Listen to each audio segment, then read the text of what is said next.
Native Son by T.D. Ham.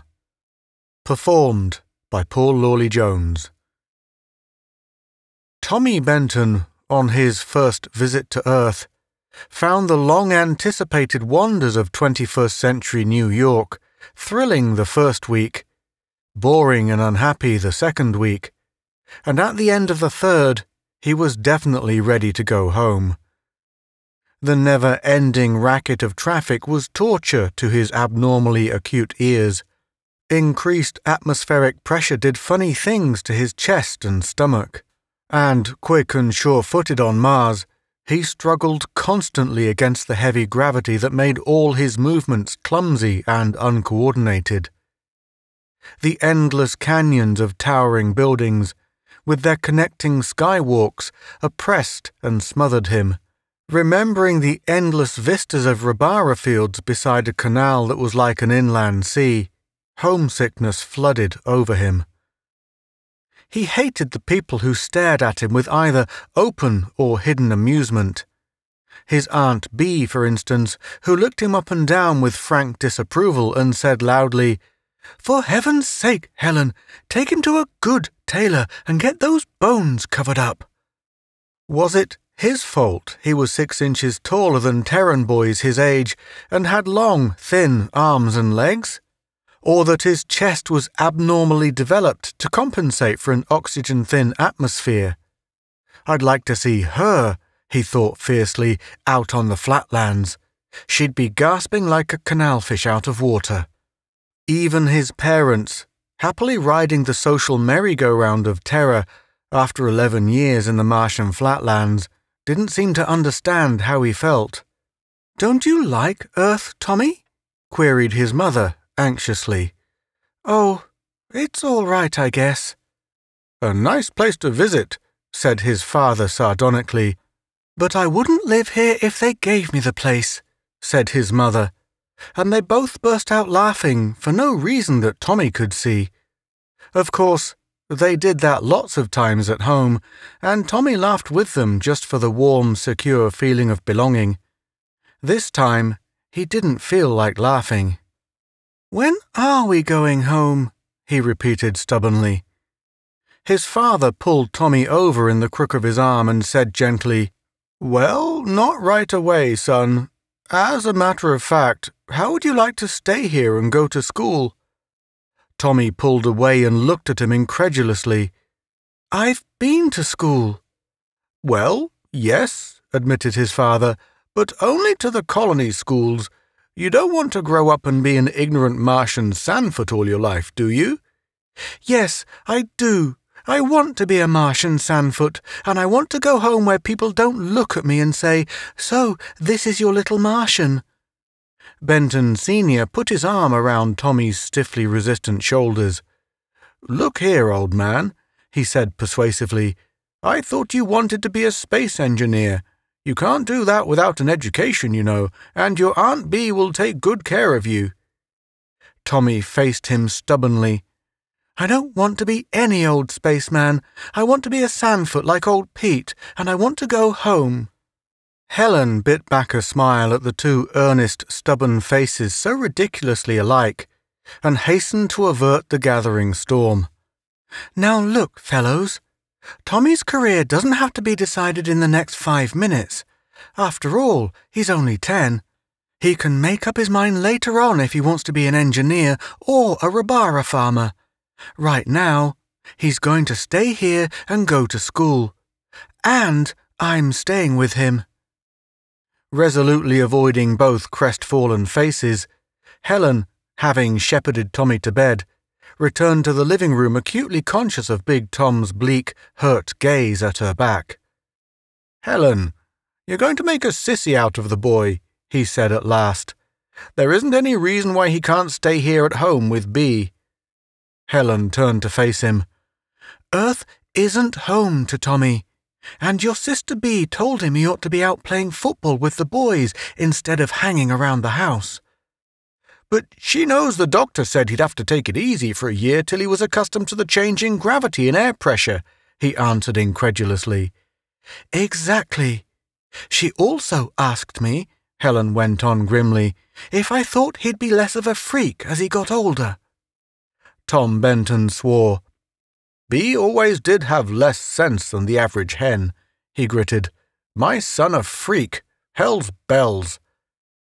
Tommy, arriving at the hall door in time to hear the tail end of the sentence, crept back to bed feeling numb and dazed. So even his father thought he was a freak. The last few days before parting was one of strain for all of them.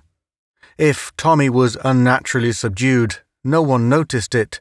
His parents were not feeling any great impulse toward gaiety either. They all went dutifully sightseeing as before. They saw the zoo and went shopping on the skywalks, and on the last day wound up at the great showroom of Androids, Inc. Tommy hated them on sight. They were at once too human and too inhuman for comfort. The hotel was full of them, and most private homes had at least one. Now they saw the great incubating vats and the processing, and finally the showroom where one of the finished products was on display as a maid, sweeping and dusting. "There's one that's a dead ringer for you, Helen, if you were a little better looking, that is." Tommy's dad pretended to compare them judicially. Helen laughed, but Tommy looked at him with a resentfulness. Comparing his mother to an android. "They say for a little extra you can get an exact resemblance. Maybe I'd better have one fixed up like you to take back with me," Big Tom added teasingly. Then, as Helen's face clouded over, "Oh, hun, you know I was only kidding. Let's get out of here. This place gives me the collywobbles. Besides, I've got to pick up my watch." But his mother's face was still unhappy, and Tommy glowered sullenly at his father's back all the way to the watch shop. It was a small shop, with an inconspicuous sign down in one corner of the window that said only Crumbane, Watches, and was probably the most famous shop of its kind in the world. Every spaceman landing on Terra left his watch to be checked by the dusty little old man who was the genius of the place. Tommy ranged wide-eyed about the clock and chronometer-crammed interior. He stopped, fascinated, before the last case. In it was a watch. But what a watch! Besides the regulation Terran dial, it had a second, smaller dial that registered the corresponding time on Mars. Tommy's whole heart went out to it in an ecstasy of longing. He thought wistfully that if you could know what time it was there, you could imagine what everyone was doing and it wouldn't seem so far away. Haltingly, he tried to explain. "Look, Mum," he said breathlessly, "it's almost 5 o'clock at home. Dewey will be coming up to the barn to be fed. Gosh, do you suppose old Pete will remember about her?" His mother smiled at him reassuringly. "Of course he will, silly. Don't forget, he was the one who caught and tamed her for you." Tommy gulped as he thought of Dewey, scarcely as tall as himself.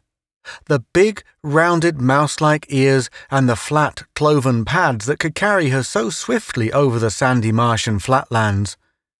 One of the last dwindling herds of native Martian Deweys, burden carriers of a vanished race.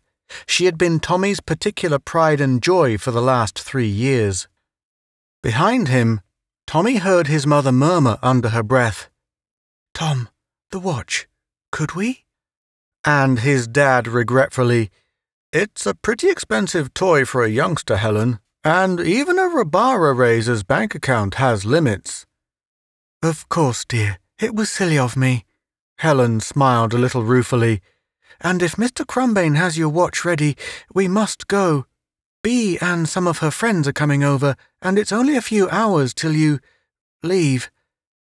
Big Tom squeezed her elbow gently, understandingly, as she blinked back quick tears. Trailing after them, Tommy saw the little byplay, and his heart ached. The guilt complex building up in him grew and deepened. He knew he only had to say, "Look, I don't mind staying. Aunt Bea and I will get along well," and everything will be all right again. Then, The terror of this new and complex world, as it would be without a familiar face, swept over him, and he kept silent. His overwrought feelings expressed themselves in a nervously rebelling stomach, culminating in a disgraceful moment over the nearest gutter. The rest of the afternoon he spent in bed, recuperating. In the living room, Aunt Bee spoke her mind in her usual high-pitched voice. "It's disgraceful, Helen. A boy his age. None of the Bentons ever had nerves." His mother's reply was inaudible, but on the heels of his father's deeper tones, Aunt Bee's voice rose in rasping indignation. "Well, I never, and from my own brother, too. From now on, don't come to me for help with your spoiled brat. Goodbye." The door slammed indignantly. His mother chuckled, and there was a spontaneous burst of laughter. Tommy relaxed and lay back happily. Anyway, that was the last of Aunt Bee. The next hour or two passed in a flurry of ringing phones, people coming and going, and last-minute words and reminders. Then, suddenly, it was time to leave. Dad burst in for a quick hug and a promise to send him pictures of Dewey and her foal, due next month. Mother dropped a hasty kiss on his hair and promised to hurry back from the spaceport. Then, Tommy was alone, with a large, painful lump where his heart ought to be. The only activity was the almost noiseless buzzing as the hotel android ran the cleaner over the living room. Presently, even that ceased, and Tommy lay relaxed and inert, sleepily watching the curtains blow in and out at the open window. 30 stories above the street, the noises were pleasantly muffled and remote, and his senses drifted aimlessly to and fro on the tides of half-sleep. Drowsily, his mind wandered from the hotel's android servants to the strictly utilitarian mechanical monstrosity at home, known affectionately as Old John, to the android showroom where they had seen the one that Dad said looked like Mother. He jolted suddenly, sickeningly awake. Suppose, his mind whispered treacherously, suppose that Dad had ordered one to take Mum's place, not on Mars, but here, while she returned to Mars with him. Suppose that, instead of Mum, he discovered one of those things, or even worse, suppose he went on from day to day not even knowing. It was a bad 5 minutes.